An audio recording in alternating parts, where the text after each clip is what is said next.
ये बात national green tribunal ने कुंभ के आरंभ होने के पहले ही बता दी थी कि जो आख्याएं आई हैं उनके अनुसार गंगा यमुना की जो धाराएं हैं वो स्नान और आचमन के योग्य भौतिक रूप से नहीं हैं। उन्होंने कुछ निर्देश भी जारी किए थे कि ये कार्य आप करिए। विशेष करके जो नाले गिर रहे थे शहरी मलजल के, उनके बारे में कहा था कि इनको आप दूर करिए, शुद्ध जल ताकि लोगों को स्नान के लिए उपलब्ध हो सके। 40 से 50 करोड़ के बीच में लोगों को वहाँ पर स्नान कराया जा रहा है। कहा जा रहा है कि हमने बहुत सारी व्यवस्था कर दी, पूरे विश्व में डंका पीटा जा रहा है, लेकिन जो मूल आवश्यकता थी लोगों को स्नान के लिए शुद्ध गंगा यमुना की धारा का जल, वो व्यवस्था तो नहीं हो पाई। जब हम कुंभ स्नान के लिए प्रयाग क्षेत्र में गए तो हमसे लोगों ने पूछा कि बड़ी व्यवस्था है, आप क्या कह रहे हैं। हमने कहा भाई व्यवस्था के लिए तो हम आए नहीं हैं, हाँ एक व्यवस्था जरूर हमको चाहिए और हर प्रयाग के आने वाले के लिए चाहिए, और वो ये है कि उसको शुद्ध जल की धारा मिल जाए जिसमें वो डुबकी लगा सके। एनजीटी ने कहा है, अखबारों में छपा है कि स्नान और आचमन योग्य जल नहीं है।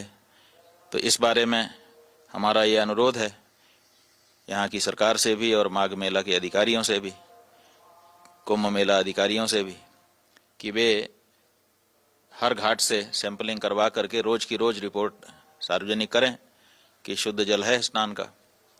लेकिन उन्होंने तो नहीं किया, पूरा मेला बीत गया।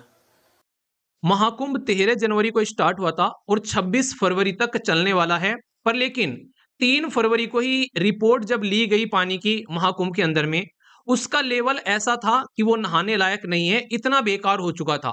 और वो रिपोर्ट जो है 18 फरवरी को पब्लिश की जा रही है, यानी कि 3 फरवरी तक ही यहाँ पर पानी नहाने लायक नहीं बचा था।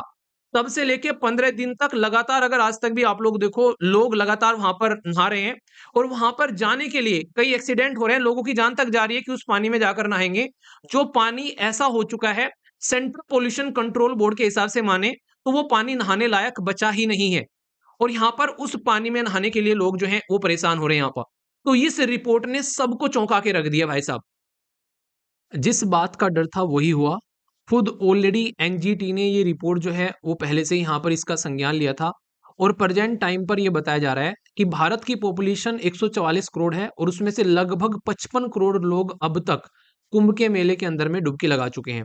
ये कोई बड़ी बात नहीं है, एक्सपेक्टेशन थी कि हाँ इतने लोग डुबकी लगाएंगे। पर दिक्कत वाली बात क्या है, दिक्कत वाली बात है यहाँ पर कि सबको पता था इतने लोग डुबकी लगाएंगे, उसके बाद भी ये रिपोर्ट निकल कर आ रही है कि जो इंडस्ट्रीज हैं, जो पोल्यूशन अपना गंगा रिवर में बेसिकली अपना छोड़ती हैं, उनका जो वेस्ट निकल कर आता है वो कॉन्टिन्यूअसली उसी पैटर्न में यहां पर चलता रहा। खुद सेंट्रल पोल्यूशन कंट्रोल बोर्ड की जो रिपोर्ट नेशनल ग्रीन ट्रिब्यूनल में जब पब्लिश की गई तो ये मुद्दा सामने निकल कर आया। सबसे पहले तो ये आज की डेट में कंडीशन ये बन गई है कि ये पानी अब नहाने लायक नहीं बचा हुआ है। ये खुद इस रिपोर्ट में बोल दिया गया है कि अगर इस पानी में अब नहाएंगे तो ये कई तरीके की बीमारियां जो है वो लोगों को लग सकती हैं। सेंट्रल पोल्यूशन कंट्रोल बोर्ड ने अपनी रिपोर्ट नेशनल ग्रीन ट्रिब्यूनल में पब्लिश कर कर ये बोला कि इसके अंदर में हाई फिकल कोलिफॉर्म लेवल बढ़ गया है, जो कि ऐसा लेवल होता है पानी का कि उसको नहाने लायक आप लोग नहीं बोल सकते हो, उतना गंदा पानी आप लोगों को देखने को मिलेगा। ये सारे के सारे मुद्दे जो अभी यहां पर सामने निकल कर आ रहे हैं, सबसे बड़ी समस्या वाली बात यह है कि इसके बारे में ऑलरेडी पता था और उसके बाद भी यहां पर पोल्यूशन नहीं रोका गया। रिवर के अंदर में कॉन्टिन्यूसली जो बड़ी बड़ी इंडस्ट्रीज हैं जो चलती रहती हैं उनका पानी रोकना था, और ये जो रेस्पॉन्सिबिलिटी थी ये थी हमारे देश के अंदर में जो खासकर उत्तर प्रदेश का पोल्यूशन कंट्रोल बोर्ड है। एनजीटी ने ये बोला है कि भाई तुम एक भी प्रॉपर जो कंप्लायंस है उसको फॉलो नहीं कर पाए हो। तो यहां पर ये कंसर्न है कि आप लोगों को पता है कि मिलियंस ऑफ लोग यहां पर अगर आज की डेट में स्नान कर रहे हैं तो कितना सारा बैक्टीरियल इन्फेक्शन हो सकता है, और ये कंफर्म ऑलरेडी हो चुका है कि ये रिस्क है काफी बड़ा कि अगर कोई उसके अंदर में संगम में अब जाकर बात ले रहा है तो ये बहुत सारी बीमारियां अपने साथ में लेके अपने घर पहुंच सकता है। तो यहाँ पर अगर बात करें इसके बारे में, तो सीधा सीधा रेस्पॉन्स बताया गया सेंट्रल पोल्यूशन कंट्रोल बोर्ड को, और ये जो रिपोर्ट है ये अभी पब्लिश की गई है, जबकि ये रिपोर्ट सबमिट कर दी गई थी पहले ही। अब इसकी जो सुनवाई है वो 19 फरवरी को अब होने वाली है, यानी कि कल के दिन।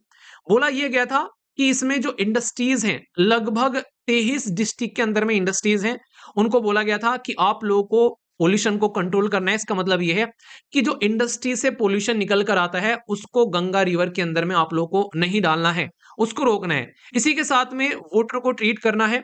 तो ये बोला गया था कि बहुत सारे ड्रेनेज ऐसे हैं जिनमें गंदा पानी आता है, तो उनको ट्रीट कर कर ही रिवर के अंदर में डालना है, पर उसको भी प्रॉपर फॉलो नहीं किया गया है।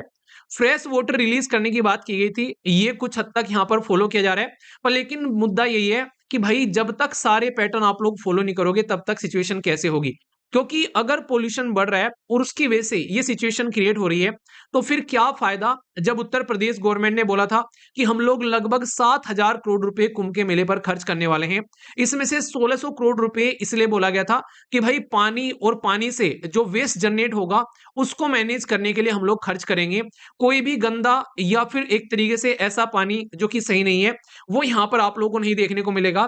प्लास्टिक फ्री इनिशिएटिव यहाँ पर चलाए गए थे, कई सारे एफर्ट डाले गए थे, उसके बावजूद भी अब जब ये रिपोर्ट आ रही है, ये रिपोर्ट उस टाइम पर आ रही है जब कुंभ का मेला जो है वो समाप्ति की ओर है। और ये सिचुएशन की जो रिपोर्ट है, ये रिपोर्ट आप लोगों को ये बताती है कि ये कोई कंडीशन आज की नहीं है, ये 10-15 दिनों पहले से ही ये कंडीशन है जब ये सैंपल लिए गए थे। अब तो ये रिपोर्ट पब्लिश हो रही है। कितनी बड़ी समस्या आप लोग समझ सकते हैं इसको। तो यहाँ पर हम लोगों को ये समझना पड़ेगा कि आखिर क्यों गवर्नमेंट की जो एजेंसीज हैं वो इतना डिले में काम करती हैं। हर एक कंडीशन जब यहाँ पर सर से ऊपर चला जाता है पानी, तब क्यों यहाँ पर ये रिपोर्ट सामने निकल कर आती है।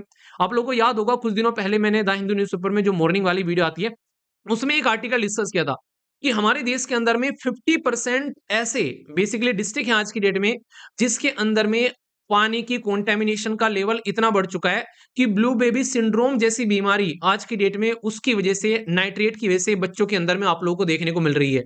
तो आखिर क्यों हम लोग इनके ऊपर में काम नहीं करते हैं? क्यों हम लोग वेट करते रहते हैं कि भाई जब तक पानी जो है वो सर के ऊपर चला जाएगा तब जाकर हम लोग सिचुएशन को हैंडल करना स्टार्ट करेंगे।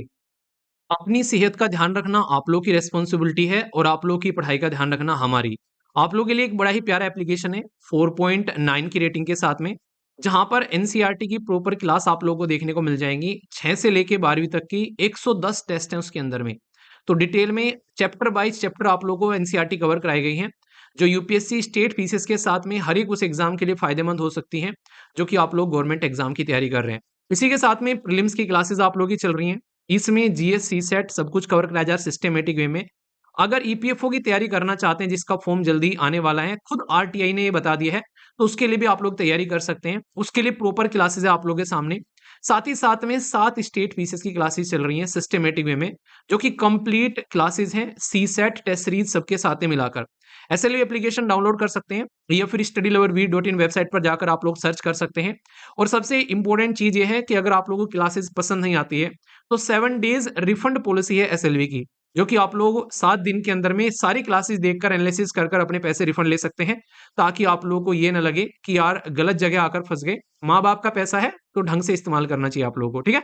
तो आज का सेशन मैं यहीं पर समाप्त करता हूँ। आशा करता हूँ आप लोगों को वीडियो से कुछ इन्फॉर्मेशन मिली होगी और अपनी सेहत का आप लोग ध्यान रखेंगे। वैसे कौन सा आर्टिकल है हमारे संविधान के अंदर में जो राइट टू हेल्थ के बारे में बात करते हैं, कमेंट बॉक्स में बताइए। नेक्स्ट वीडियो में मिलता हूँ, तब तक अपना ध्यान रखिए। बड़ों को नमस्ते, छोटों को प्यार, छोटी सी लाइफ है एंजॉय करार। मिलता हूँ नेक्स्ट वीडियो में, तब तक के लिए जय हिंद।